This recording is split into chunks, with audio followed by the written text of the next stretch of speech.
রাখি তোরে পুইসা।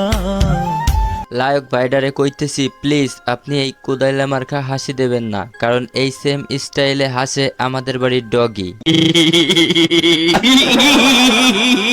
এটা কেমন কথা ভাই, লায়ক হইয়া কুত্তা মার্কা হাসি দিয়া লাখ লাখ মানুষের মন জয় করে নেয়। এইটা কি কোনো কথা? বুকের খাঁচা ভাঙ্গা গেলি কাছে আসিয়া।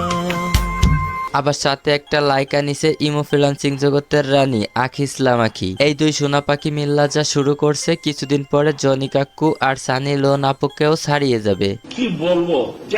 আসলে টিকটকার বলে অনেকেই মূল্য দিতে চায় না বা অনেকেই বিষয়টা হাসাহাসি ভাবে নেয়। আপনারা কেউ হ্যাদের দেখা হাসবেন না বইলা দিলাম, কারণ হ্যারা তো প্রতিবন্ধী। হ্যাদের দেখা শুধু হাসবে আমাদের বাড়ির ডগি। এখন অনেকেই আইসা বলবে আমি হ্যার কুত্তা মার্কা হাসি নিয়ে কথা বলছি কেন। দেখেন ভাই